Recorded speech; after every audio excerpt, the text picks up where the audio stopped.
Hi my friend, in this video we're going to be making modern house drums inspired by Wh0's song Needin U. And we're going to find out if we can do this in under 30 minutes by using the 80-20 rule of house music drum production. What you're listening to right now is the song we'll be working on. And what you're looking at right now is the Ableton project file that we'll be working on. In particular, we're going to focus on this drum group right here, going in order of the layers that I actually built it out, so you can follow along when you're creating drums for your own tunes. Make sure you stick around to the end of the video. We'll be doing a full recap of the 80-20 rule, so you can actually apply what you learned in this video to your own songs so that you can finish songs much faster than normal. Because all in all, these drums only took about 30 to 45 minutes for me to recreate. And if we kind of zoom out and take a look at this whole project, mixed, mastered, arranged, and completely ready to go, this took about 6 hours for me to complete, which I'm pretty happy with. So if you want help finishing songs faster just like this, I've also made you a free bundle of templates, samples, and special bonuses that I use to completely finish one song just like this every single week. Visit the link that's on screen now or in the description to grab the ultimate song finishing toolkit for free. And if you want to take things to the next level, you can also find a link to this video's project files in the description as well. With that said, let's jump into this. Alright. So when it comes to the drums for this one of the main things is right off the bat, it's really important to throw the reference track that you're working on in the project file. So we have this in here, Wh0, Sam, etc, Needin U in here, and it's turned off, and I've set it up so when I press the S key, I can flick back and forth, just like that. The next important thing is to build it up, starting with the drums. So I'm going to mute everything, but this is like a listen to the drums. I'll just stop yapping for a second so you can kind of hear it.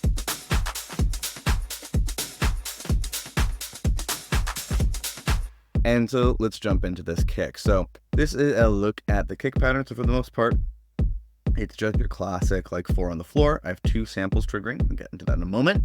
But for the main part, it's just 4 on the floor. And then there's this, at the end of every 4 bars or so, there's this little like trick that happens at the end there.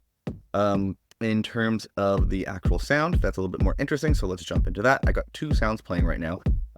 And what it is one is a kick from Rocket Powered Sound, who's sponsoring this video, so thanks to them. And then also I'm layering in the actual a kick that I stole from the actual track. So let me show you kind of how I did this. There's some interesting stuff that I've done. So one of the big things is when you look for a reference track, if you can find one of these extended mixes, they tend to have like a drum intro. So kind of like this. Just like that. And so why this is useful is what I did is I found a spot in the tune where it was just like just the kick was playing right here. Oh no, this was the hat. I'm going to come back to that in a second. Sorry. This over here, this kick over here. And so what you want to do is when looking for a kick to steal from the song, make sure there is like, there's no like low cut or anything like that happening. So if you listen to the kick here, and then if you listen to the kick here, this is the one that you want to extract.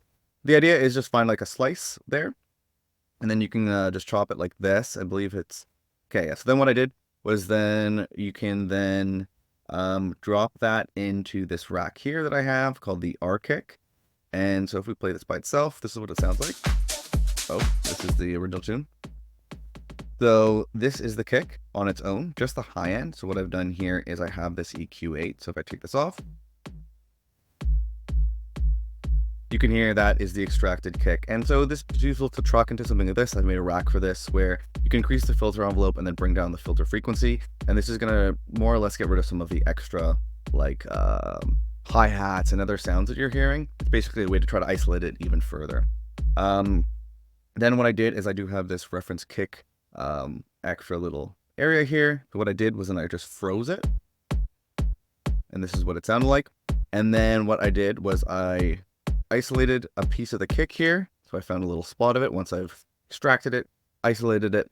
And then what you can do is then press show in browser and then press this little thing here. And it'll show similar sounds to this kick in your library. So you can actually use kind of like, I don't know if it's machine learning, AI, whatever, to find a bunch of different kicks that sound like similar to the actual one from the song. It's really cool. So that way you're getting like a similar sound, but you're also getting like the power and fullness of a of an actual sample from your one shot from your library. So we'll have some listen to that. So what I like to do here is remove this. So what I ended up finding was this kick from Rocket Powered Sound called the Territory Kick. And basically I just threw a bunch of different samples into this drum rack here. And I have this selector, so you can like move it and try different sounds. But also what you can just simply do is just like in here, highlight everything and just kind of move the kicks through it. And what you want to do is just kind of flick between this and the reference to find a similar sound, just like that. Then what I did, once I found like the core sound that I wanted to use, I actually layered on top the kick that I extracted from the Wh0 tune. So that was what you were hearing at the beginning, isolated just like this. And what basically the idea here is I just went in, threw an EQ8 on here and removed everything under 200 Hertz. And I have a little bit of a duck on the high shelf here. This way I'm layering in I have the fullness of this proper kick sound. And then this stolen kick sound, I'm just using some of like the mids and highs to reintroduce some of that character that's from the original tune and just kind of like nestled that in there. That's kind of a look at that. Other than that, I have been really enjoying throwing drum bus on my kicks lately. What you can do is you can tune it to the track. So I believe the track is A minor. This is so broken for me. If anybody's experienced that and knows how to fix it, whenever I change this, it just always changes to something else, which is frustrating, like the global tuning, so ignore that. And then basically just dialing in a bit of the boom and the decay here. So you're adding a little bit of like, this is what it sounds like by itself. Right now it's high pass. 1 second. By itself. And with the drum bus. Just fuller. It is introducing some volume too, so keep an ear out for that in any tutorial. And if anybody's talking about something and it just sounds louder because of the plugin or whatever they did, loudness is going to make your ear think that it's better. So that's important to keep in mind, but it's not introducing too much loudness, and you can kind of hear that low end really come in, which I think is really nice. So let's look at the kick. The next element that I added in was this clap. So let's take a look and listen to that.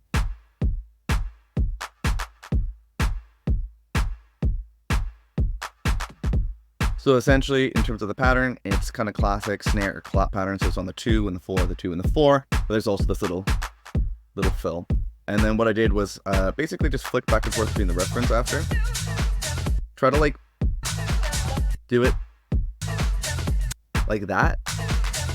So it's almost like in time. So you can almost imagine your clap being in the song as you're selecting your sound. So then what I did was I found like a series of sounds that I liked.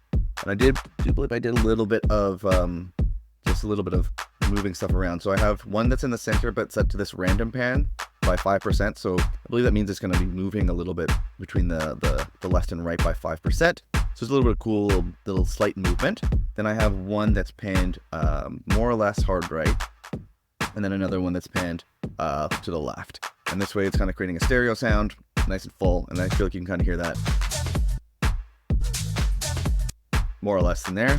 And other than that, one of the biggest things really when it comes to mixing and building out your tracks is setting up the volume. So the main thing really after that, once you have the patterns and the sound, trying to get the right volumes. So mine might be a little too loud, but I would say it's more or less close enough. Because then other than that, just running it, I usually run it into the standard channel strip, kind of a mix as you go concept here.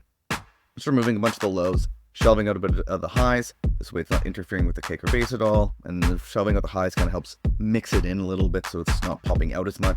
Then I'm running it into this one knob saturation, which is just Ableton Saturator. I've just mapped it to a knob here so it's not as bogged down by the visual of the device. Just dialing in saturation to taste. With saturation, what you're aiming for is watching for the volume change, because you mostly want it to be introducing like additional harmonics so that it's filling up the sound a bit more and adding a bit of kind of like grit and texture. I think is really nice. And then I'm running into this one knob width effect, which is a free polyverse wider.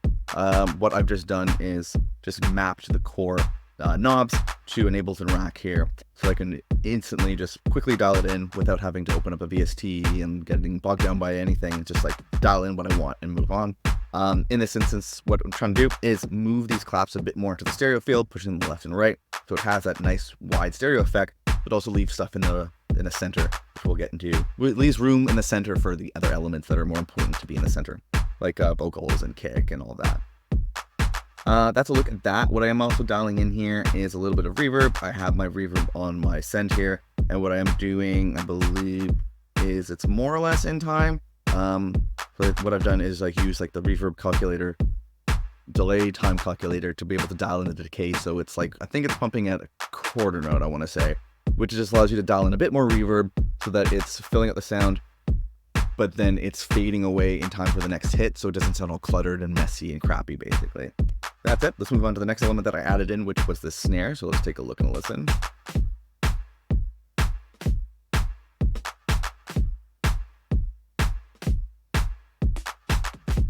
So essentially what we got going on here is, it's more or less, this pattern is where I started. So it looks a little complicated, but let's just focus on this first. Main thing is to add it in so that it's on the 2 and the 4 and the 2 and the 4, just like before. And I think I want to have you focus on just like the first 2 bars, because usually what I do is I'll work on like the first 2 bars like this, get like the main hits in, do this by flicking back and forth to kind of hear what's going on. And then the idea is to, once you have the core hits in, to add these little extra like flam bits and that kind of stuff. And this adds a little bit of character and a little bit of like extra vibe to your drums, and it's what I kind of hear in the track. They're like that little flam snare sound, kind of that sound that happens. That's kind of like that quick notes right before the snare hit, like here and here. And then once I built it out between 2, I press the duplicate button, I think, yeah, right here, if you can follow my mouse. So that way I have this second bit here, and it's just like a opportunity to do like a slight change. That way the difference between what's happening in the first 2 bars is a little different between what's happening in the 3rd and 4th. And then this whole section, this whole phrase is slightly different than the following 4 bars. This way there's some movement and some change, and like a little bit of something different to listen to throughout the track. And it's all about the subtlety, especially with like house music like this, because it's very loop based, not a lot of changes. It's not like verse, chorus. So you need to do these small little things to make things interesting and evolving over time, even when like the listener doesn't even notice particularly what it is, which is one of the things I really love about it. That's it. Main thing after that was trying to just go through the sounds, provide a bunch of different snares that somewhat fit the bill. And what you want to listen to here is kind of the center. The claps are like left and right in this track, and the center's like down the middle. So how about listen to the center? It's like a bit lower sounding claps, usually a bit higher sounding, I would say. And the more you work on this, the more you'll kind of like develop the ear between the snare and the clap, because they're usually meant to blend together when they're being mixed in. But that's kind of a look at that. Other than that, what is going on is the standard channel strip. We're just moving a bit of the lows, getting rid of a tiny bit of the highs, a bit of saturation here, a bit of width. And I think what I might even be doing here is, we go back here, it's pretty similar settings in terms of like the channel strip. So a bit of saturation, a bit of width. We look at the clap, similar amounts of width and saturation, so it's somewhat making it blend in together. The next element that I added was the open hi-hat. Let's have a look and listen to that.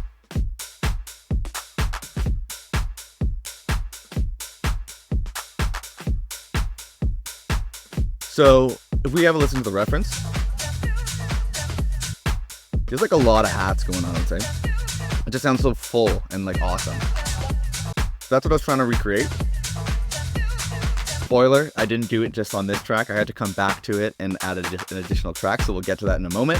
But basically what I did was just found a bunch of different hat sounds and kind of layered them together to try to get something going on here. If you have a look at the velocities, the idea is one hits louder and the next one's a bit softer, so there's a little bit of a humanization feel going on there. And then also what's important is when you're layering hats like this, make sure you're really listening to like phasing, because sometimes hats from the same like pack are technically the same hat with like a little bit of slightly different processing, which means it's essentially the same sample. And when you have the same sample playing together, you can potentially get some weird like phasing issues. That like almost like unwanted chorus effects might come up basically. If you want to listen to that. So I ended up with this 3 open hats. We're gonna add another one in a moment too. That's what I ended up with. And then in terms of processing, standard channel strip, we're removing some of the lows, shelving out some of the highs.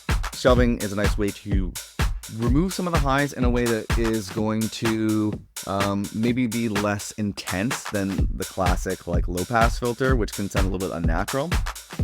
I want to just give a little tip on that. And then we're actually running into this transient shaper, which I haven't gone over yet in this video. So this is a free kilohertz transient shaper.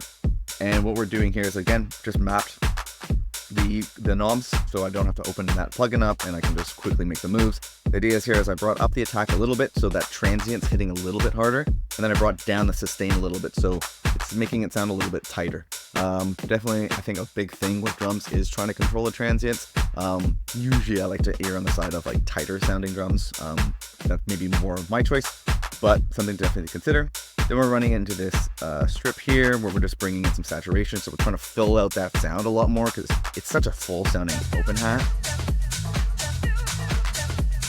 Like, definitely it seems like there's layers and just sounds so full and awesome. So trying to get that, couldn't fully get it. So then full disclosure, I actually I added this open hat layer that we're about to add in next. I added this in after I added in all this.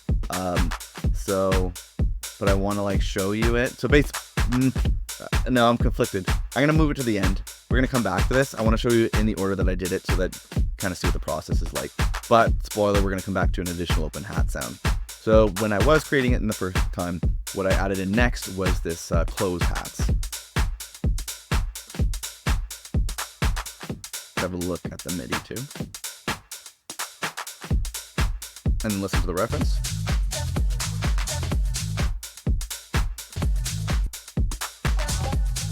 This can be tough. What you're listening for is the hats, and you're trying to ignore the shaker sound. There's also shaker sounds that we're going to be adding in. Shaker sound, I feel like it's hard to write. But basically, it's a pretty skippy sounding open hi-hat sound. Main thing is I first added this in, which is more or less hitting at the same kind of like hits as the open hat, so it's reinforcing it. And then there's this little like I don't know how bad that was, but like we can hear it more than anything. And if we just like,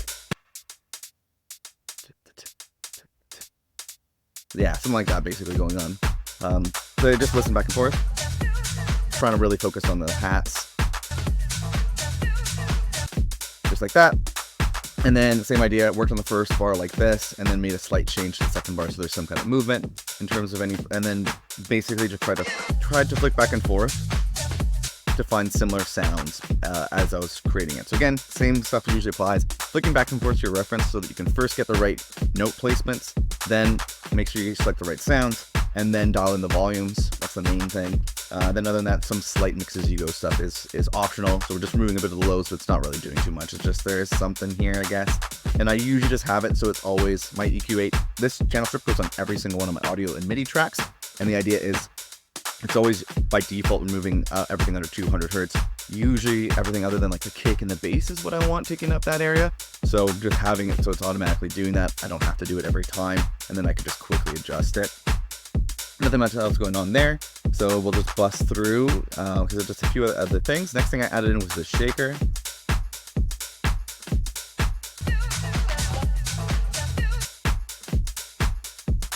So just a cool little shaker, removing a whole ton of the lows here, but I don't think it's doing too much. Removing some of the attack so that it's kind of blending in a bit more and letting like the transients of the other like cymbals, hi-hats, open hats take care of that. A little bit of sidechain, so it's again removing some of that initial sidechain and creating some kind of like pumping. The way I do sidechain is with a taper device going to quarter notes, which is what the kick's usually playing, and it's just ducking volume, so you don't have to do any weird compressor routing and all that kind of crap. So just dial that in, and a little bit of width to push it to the left and right and make it stereo. Next thing I added in was this.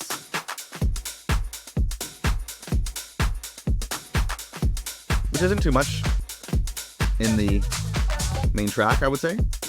But one thing that I like to do is add in additional like top loops or breaks. And that way, it's a nice way to blend in a bit of extra character to your drum sound and make it sound a bit more professional and complex.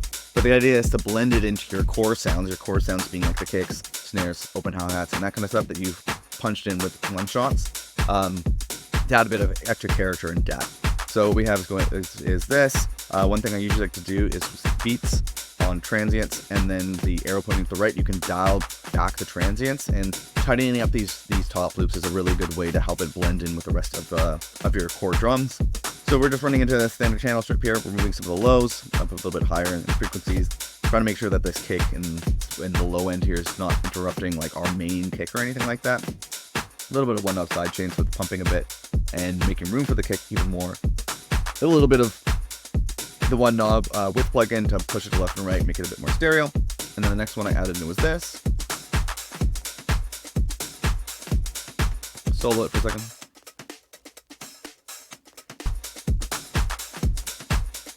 Let's see if I did any transient stuff here. So similar stuff, pulled back the transient to tighten up the sound a bit. Moving a bit of the lows, a bit of one knob side chain. There you go. Next thing I added was the shaker. Let's listen to the reference for a sec.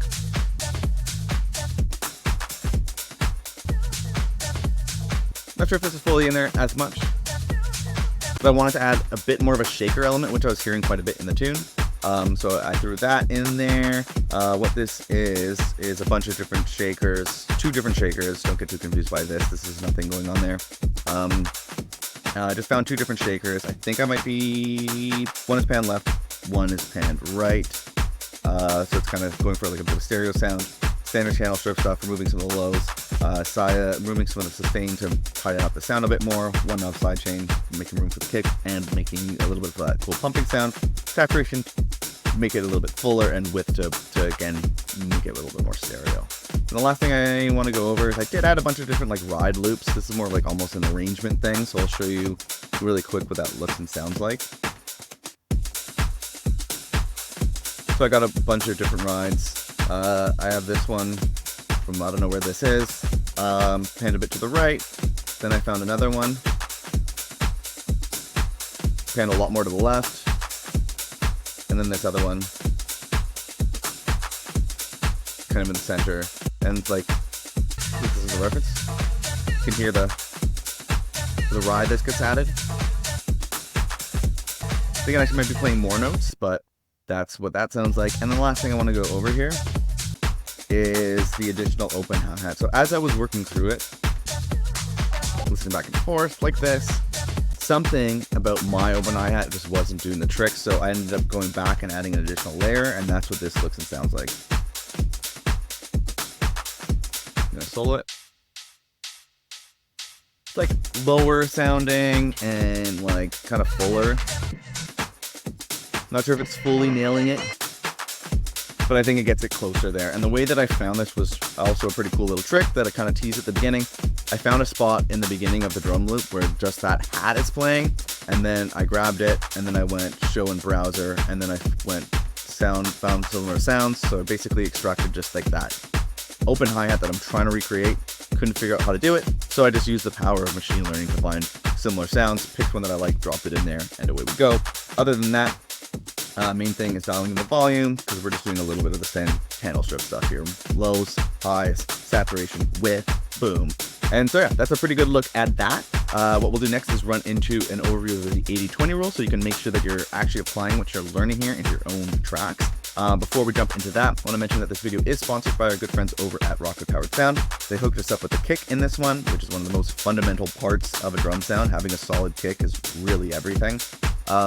The RPS Territory kick here, which is from their Ultimate Sample Pack, which has over 1,000 really awesome sounds. Super useful, especially with this like browse feature, having a lot of samples like that. If you want to check it out, there's a link on screen now and in the description.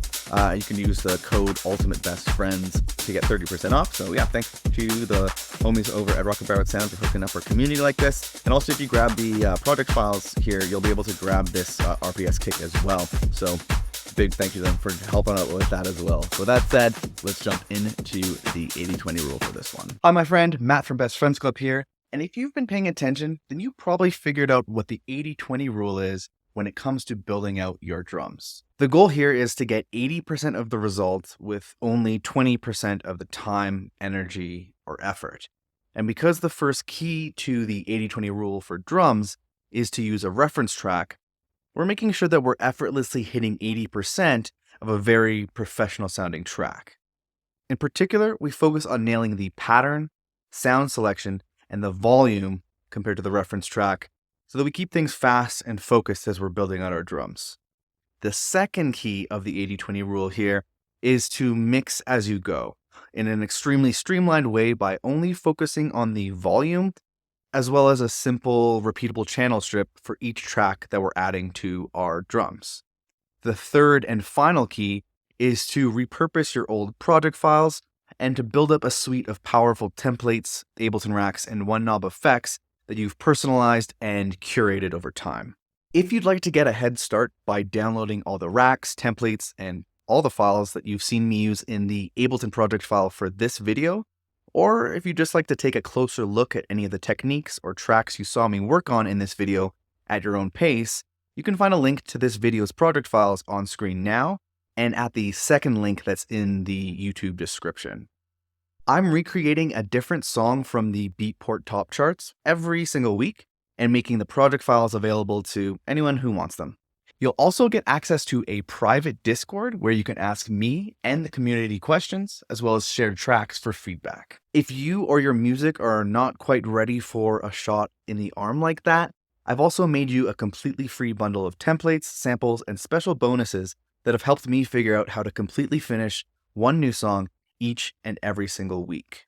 And you can grab that free Ultimate Song Finishing Toolkit by visiting the first link that's in the YouTube description here. However, if you just feel like staying on YouTube for now, that's totally fine. Save that link for later and check out this playlist of videos where I remake drums from other songs from the Beatport top charts. Or if you want to take what you've learned in this video to the next level, definitely check out this video right here.